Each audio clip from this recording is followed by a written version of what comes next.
Welcome everybody to this year's AGM of the Neighbourhood Forum.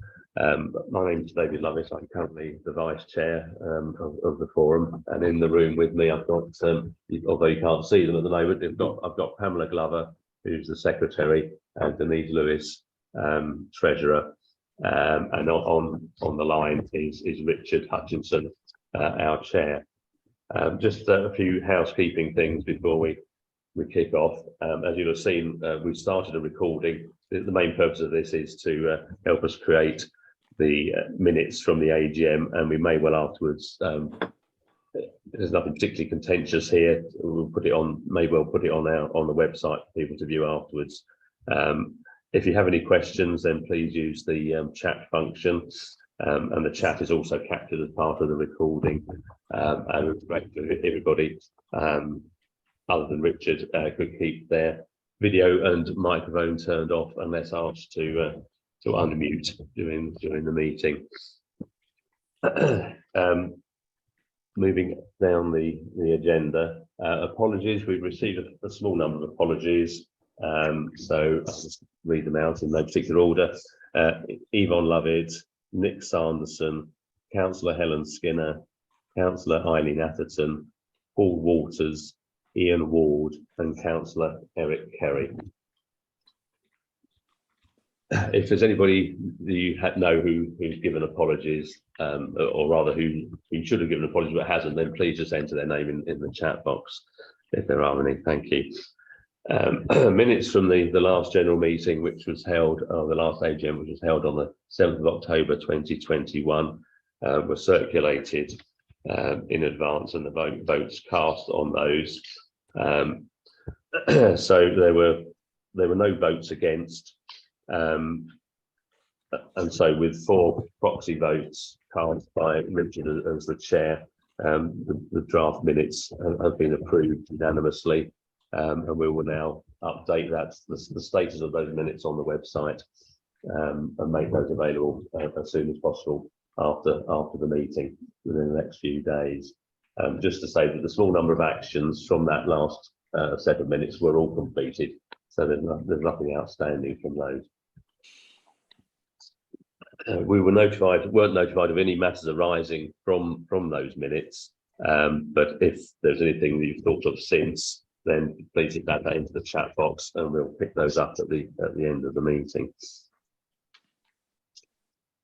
The annual reports were again circulated in advance and votes cast. There were no votes against, and with 5 proxy votes cast by Richard as the chair, again those 2 annual reports for 2021 and 22 were passed or approved unanimously. And I'll now just hand over to Richard to give his verbal report of the past 2 years. Thank you, David, and thank you for everybody that's joined us this evening. I think it's safe to say that it's been a strange 2 years, but yet a still incredibly active 2 years. There's been a number of things happening, as most of us know. The decision that was made in relation to HS2, which is a very binary decision for a lot of people. It was, some people were in great agreement with it, and some people were vehemently against it. That has created some fresh thinking in a number of areas of what we need to do and how we need to move forward, which as a forum we've tried to represent the community in entirety in explaining what that means for us. There are things that have been happening within different organisations, the EM DevCo, the Broxtowe Council, and numerous different organisations that have worked for them in the creation of a supplementary planning document that looks at the whole area. Key stakeholder meetings that we've held throughout the 2 years with all the major groups and all the major parties, including the DIO, including EM DevCo, including Broxtowe Borough Council, even including people like Annington Homes, who are due to become a major freehold landowner when the disposal of the barracks actually happens. And you know, one of the things that we did as part of the forum is that we realized that the plan was going to progress. We got it through Regulation 16. We've subsequently later on last year gone through an examination as well. But one of the things we realized we wanted to do was to add context and add vision to the plan that we were putting forward. And, you know, my thanks go, and I'm sure the community's thanks will go when they see the extensive work that's been done and the extensive work that's been done over the last 6 years. The focus groups have really focused in, pardon the pun, but really focused in on what the neighbourhood plan means and where we want to take it and what we think we should see, particularly when we open up things like the barracks. And, you know, one of the things that's very different to many neighbourhood plans is that what we potentially are looking to do is transplant a heart back into a community rather than build from it. And the teams have put a lot of effort into that. They've been very focused on key issues. Margaret's team have been very focused on the environmental impacts of what will happen with any development. Ian Craig's team has been very much focused on where things go in relation to infrastructure and what that means to us moving forward. And Stephen's team has been very much focused on, you know, what it means to the community and the community development as we move forward. Because as we've talked about over a number of years now, the key element here is that development will come. Unfortunately, at this point in time, none of us can tell you when. But the most important thing is that when it does come, that it's done in a way that is approved by the community and enhances our community as we move further forward. So there's a significant amount of work being done in that regard. I have to say I've been disappointed in certain interactions that we've had with key stakeholders. There's some disappointment that perhaps we haven't been supported at the highest levels that we believe we would be. I think it's important as a community that we pick up on this and that, you know, we understand that a neighbourhood plan holds a very strong standing in the planning process. We encourage all of you and the people that watch this beyond tonight to really express that to their local councillors, and that the neighbourhood plan is a key element. If you Google neighbourhood plan, it makes it very clear how important a document and how important a process that is in development for both councils and for private developers as they come forward. And all of the teams, and I mentioned 3 names there, but there are a number of people that sit within all of those teams, have really focused in on what's key for what we believe to be the communities we move forward and how we develop that. And, you know, it's really important that we continue to stay on that. We redesignated the forum for a further 5 years. I think it was a surprise to maybe all of us who've been involved in this from the start that we got to a point where we needed to do a redesignation. I guess we all thought that we might get to a point where we saw spades going in the ground within a 5-year period, and that to this day hasn't happened. But it's also important for us to understand how things can potentially change on the basis of there not being a HS2 there. The need for funding for infrastructure projects, you know, to ensure that what we don't end up with is an unmanageable building site for, you know, upwards of a 10, 15, 20-year period, because we want to protect what we live in and we want to continue to enjoy where we live while the new community is being created. Some of you will ask me, well, what's the plan? You know, what's happening? Where are we going? You know, why haven't things started? All I can say to you on that is that that conversations continue. There is frustration from us that, you know, actually certain things could have started. They haven't, but there's a lot of dialogue right now between ourselves and Broxtowe and alignment. The neighbourhood plan as we have it is 100% in line with the local plan that was ratified and approved, and that's absolutely key. There was some significant work done with the residing planning officer at the time, and we very much focused in on that, and we developed a plan around that. And if for anybody that's interested in reading the 90-something pages of our neighbourhood plan, and then the supplementary work that's been done since that, what you will see is that every facet of that work links back to official documents that are out in the open. So we have absolutely something that we can stand behind, and that we as a community can stand behind as we move further forward. So for me, my thanks. I've been, as the team knows, I've been more distant than I would have been previously due to work commitments. My thanks go to David for picking up a heck of a lot of what I probably should pick up, but David's picked that up over the time as vice chair. And my thanks go to the team. The work that the team's put in on the community's behalf is exceptional. The work that we've had done and the funding that we got from a group called Locality to enable us to utilize a consultant. While the consultant did a lot of the delivery of the work, the teams have enabled them to do that, and the quality of what's been put together. And I've been involved in this process for 5 years. I haven't seen a quality of documentation and a quality of work at that level as we've done with a group of what we are is volunteers. So my thanks go to all of those people, and my thanks go to the community for the continual support that we have.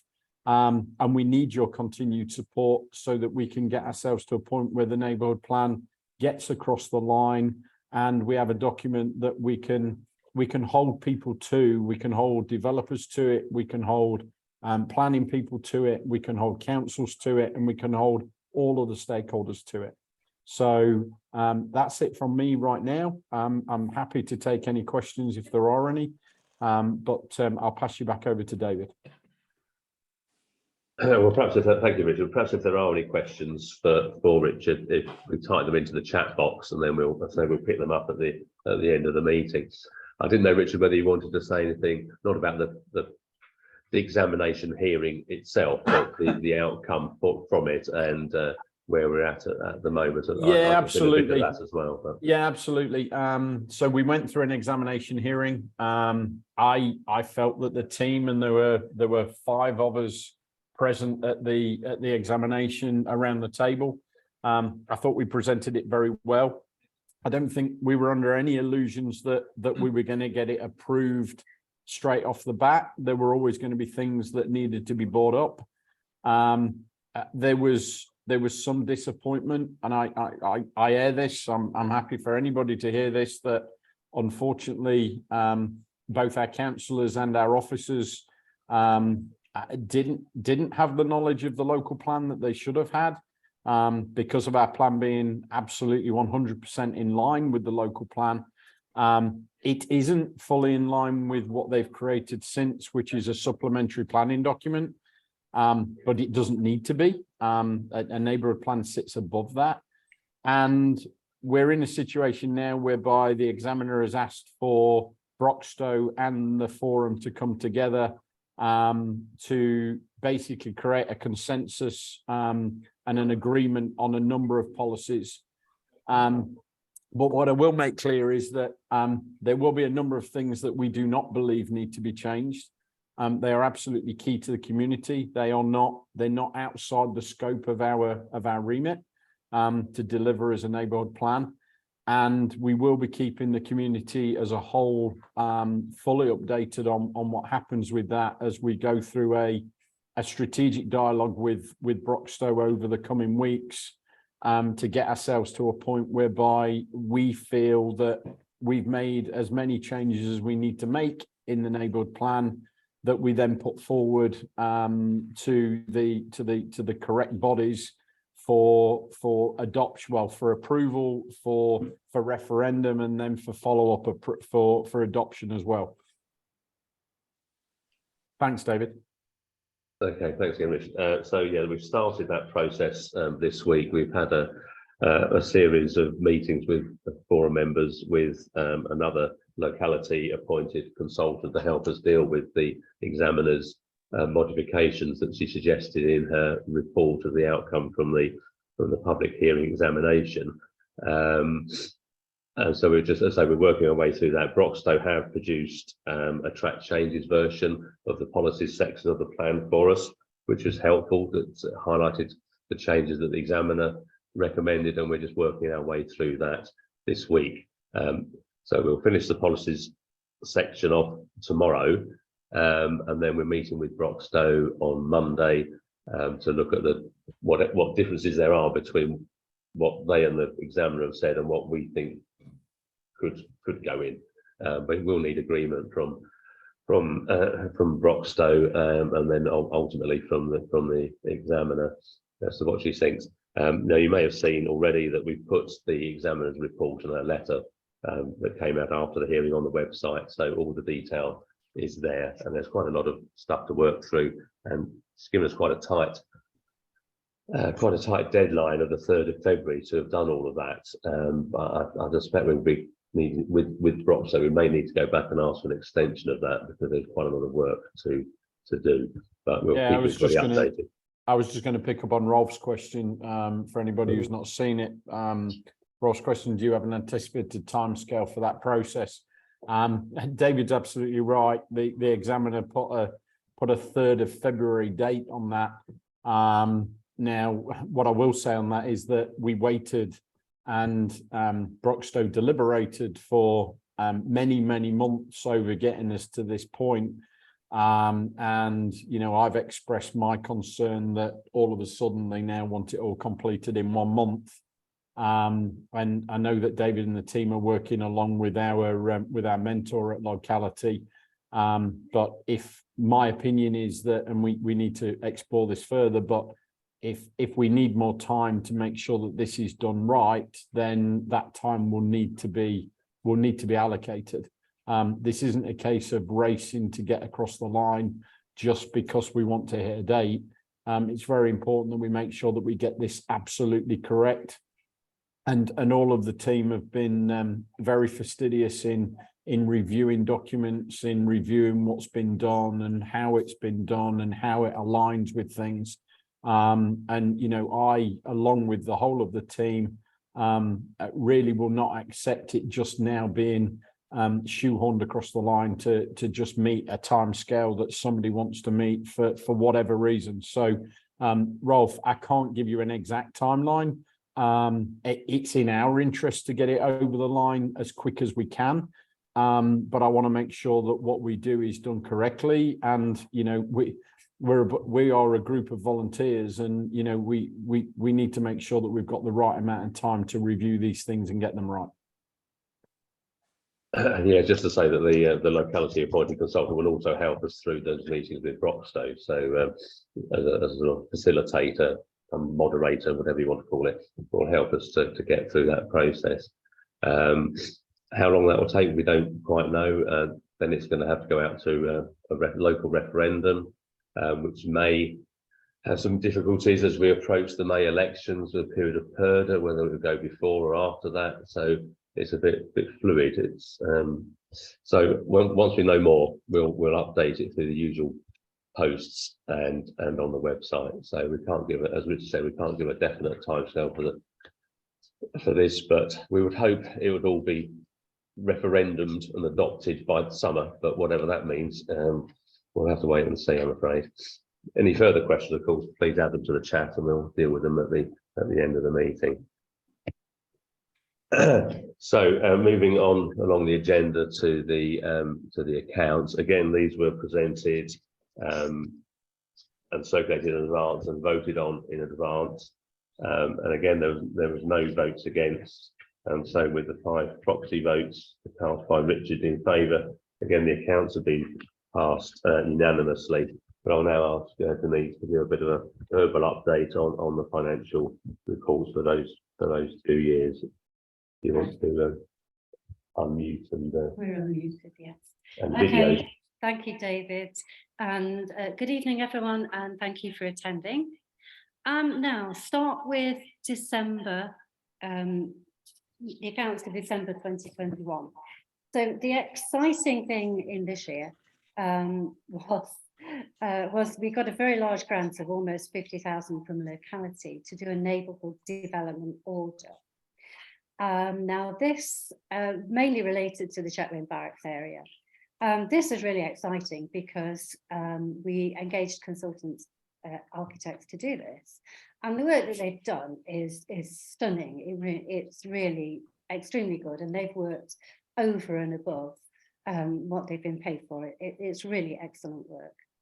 So the money was actually received into the community interest company as an accountable body, and then we passed this money over to the forum once each section of the work was done and signed off, and it was also signed off as approved by the directors of the company before we handed the money over to the forum to pay the consultants. So we had quite a strict process going on in there to make sure all of the work was authorised before it was paid.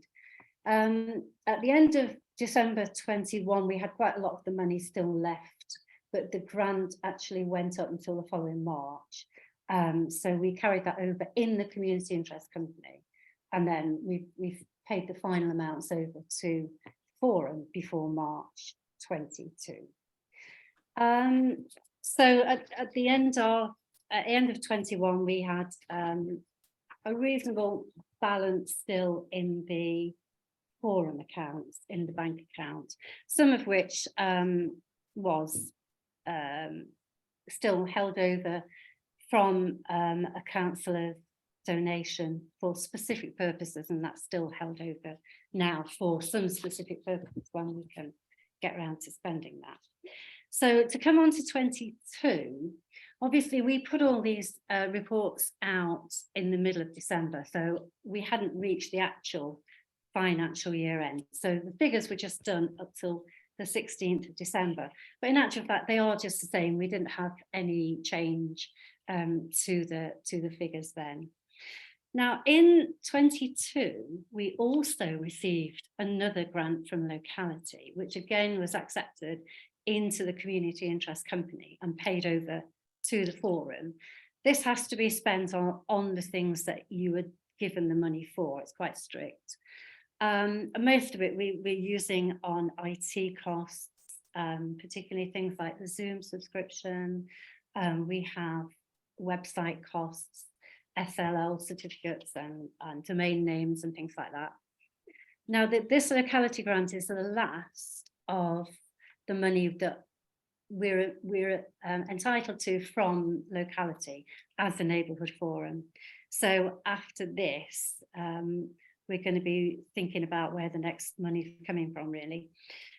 We also, in both years, have received money from the Broxdale Lottery, which is, we do thank them for this, and people paying for their lottery tickets, and that really does help us out. So we also had a bank account for the community interest company, but we closed that now because we don't have a need for it, and it was going to be costing us money in bank charges, so we didn't want to carry on with that. So at the end of December 22, we finished with a balance of £2,252. Some of this is still money that is part of the locality grant, so we've got to spend that by the end of March, and that has to be spent on the things that it was allocated for, and we've still got money to spend on some publicity and plans and things like that. But we've finished with a nice balance, and going forward into next year, hopefully we'll still get some lottery money, but what other money we might get in the future remains to be seen, really, because we don't know how long we're going to need to be funding the forum for. So I think that's just about really the end of it. Most of it's in the figures. So I'll finish it there. Did you want to say about the provisional nature of the account? When they're gonna Oh, examine sorry, it? I will do that, yes, because as I said, because the figures were only done up till the middle of December, obviously they can't be examined because we hadn't finished the end of the year. So they will go to examiner Laura Unwin sort of in due course in the next couple of months, really. So they'll be handed over for examination. The post of examiner is utterly voluntary. There's no payment involved in that, and it can be done really by anybody who has a good knowledge of some accounts and figures, really. So that they will go, the 2022 will go for examination in due course, but of course 2021 was examined in this year and passed. Anything else? Okay, no, thanks, Denise. I was only going to add there that because accounts haven't yet been examined, we will aim to add a post-meeting note to the draft AGM minutes from today to say so once they've been examined, to say they have been examined. So that may delay us putting the minutes out, or put a first draft out, put a second draft back out once they've been examined, just explaining that they have, rather than having to bring it back again next year for that purpose. The next item on the agenda is about the appointment of the independent examiner of accounts, and the steering group have proposed, again in advance, that Laura Unwin, and I assume she's prepared to carry on doing that. Unless anything happens. So we propose that Laura Unwin would carry on as the independent examiner of accounts, and again that was proposed in advance and votes cast, and again unanimous with 4 proxy votes cast by Richard as the chair, no votes against. So that takes us on to number 8 on the agenda, which is the election of the steering group members. Now, as has been customary over the course of the forum, the current steering group stands down at this point, and the new steering group is elected at the AGM. So nominations were requested prior to the AGM, and again these were circulated and voted on in advance. Just for completeness, I know the names are on the screen there, but let me just read them out for those that were nominated. So there's Richard Hutchinson, David Lovett, Mark Shroot, Denise Lewis, Ian Ward, Ian Craig, Stephen Brown, Joe Zong, Pamela Glover, Margaret Crittenden, Norman Lewis, and again to co-opt Katie Stevens onto the steering group. Again, there were no votes against, and with 3 proxy votes cast by Richard as chair, those names have been unanimously accepted. Just to note that those 12 people are all current serving steering group members, so those people are going to carry on. One of the current steering group members has decided to step down after being a member of the forum. Well, still remain a member of the forum, but member of the steering group for the last 6 years since the inception of the forum, and that's Helen Skinner, who unfortunately can't be here tonight because of her other commitment as a councillor and a council planning committee meeting this evening. But I think we would like to for the purpose of the minutes, to thank Helen for her service for all that length of time and all the hard work that she's put in. So just to formally acknowledge her contribution to the forum and the plan and everything else that's gone along the way. And that takes us to, I think, any other business. Nothing was notified in advance, so we can take questions from the floor. And we have one coming from Graham Hill under item 9, which is obviously this. Where are we with the forum work on the NDO development order and associated master plan work for the barracks? Is there anything that can be shared with the members? Yeah, no, that's a very, very good point, Graham, and I'll bring Richard back in a moment. So that work that was funded through the locality grant is pretty much complete. And we're intending to share that with the key stakeholders and forum members before taking that further forward. But I'll ask Richard to come back in there. Yeah, absolutely. Thanks for the question, Graham. Yeah, it's absolutely key. I mean, you're muted, Richard. Oh. All right. No, I think I'm on, David. Am I on? I can't hear you. Hello? Oh, that's better. Yeah, so Sorry, guys. I turned my speakers off, stop the echo. There you go. Yeah, thanks very much, Graham. Thanks for your question and an important thing. I think it's safe to say we really wanted to have been able to share this by now. And it's the examination work that's kind of getting in the way of being able to do that, because what we don't want to do is distort the focus on the neighbourhood plan against what we've done with regards to the development vision moving forward. If you can be so kind as to be patient with us, it is absolutely something we need to share. The work that we do is for the members, for the forum. We want to be able to share that and really get some feedback on it. I think the key element is also consultation around that. You know, we had a period of time some time ago whereby there was numerous stakeholders doing constant consultation work, which in all intents and purposes I thought was incredibly confusing for people. And what we want to do is make sure that we can have an ability to share this with you in the right way and in the right time scale, and just give us a little bit of time to try and get the alignment of the local plan, SPD and neighbourhood plan together. And as soon as we've done that, we will absolutely get it out and get it shared. Hopefully, thanks, Richard. Hopefully that answers your question, Graham. Yeah, so you said thank you, so that's good. Any other questions from anybody else? Nothing appears to be forthcoming. Just a couple of minutes in case somebody has got anything and they're busy typing, it hasn't appeared yet. We're quite well ahead of schedule. I'll tell you what, David, as to give anybody any time that they want to create something, let me just say a couple of things if you don't mind. Yeah, by all means. You know, and this is for the wider audience that, you know, that we'll put out to the website as well this afternoon or this evening or tomorrow, whenever we put it out. Guys, this is incredibly important, as a number of people know. There's a number of friends of the forum, past members of steering group on the line tonight as well. And you know, the future of our community is very much about how we move forward and how development moves forward. We as the community have a very strong position to influence that, and we should continue to influence it. And as you've seen from the team on tonight and the wider team that's involved, you know, there's a lot of encouragement, enthusiasm, drive to really make this happen. But we really do need your help.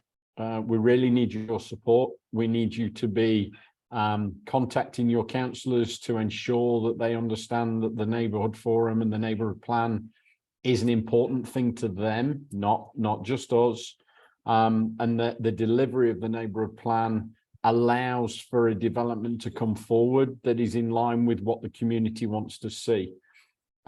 We are quite strange as a neighbourhood forum, ladies and gentlemen. At no point, and I think I can say this, at no point did we ever say no to a first initial question. What we said is, well, let's review how we could do that. Let's review how it could be combined into the wider community.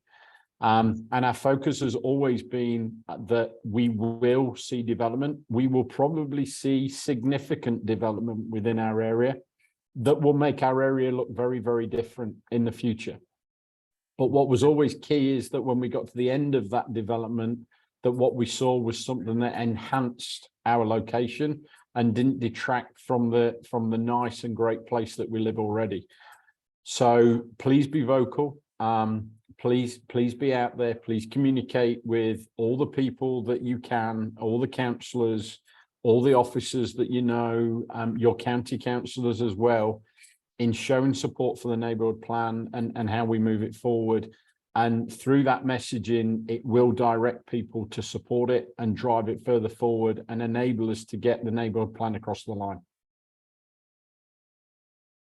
Great. Yeah, thank you, Richard. No more questions have appeared, so I'm presuming there are no more. So just before closing the meeting, we will, as we did last time we held the Zoom AGM by Zoom, we'll send a feedback form to everybody out to everybody that's registered, just to get your thoughts on how the process has worked this time, including the registration and all the various other forms that were issued in advance. We did make a few tweaks here and there from the feedback that was received from the October 21 AGM, so it is valuable information for us to help us make it work better for you. But hopefully going forward we can have meetings in person rather than by Zoom. But if we are going to do this type of thing again, having that feedback is important to us. So we will issue those in the coming days. And if you have any thoughts or comments, please do let us have those. Thank you. So just remains to say thank you everybody for taking the time to join us this evening, and hopefully we'll see you again soon. We'll make the recording available as soon as possible, and the draft minutes will come out again as soon as we can create them from the recording. So thank you everybody, and good night. Thank you all. Take care.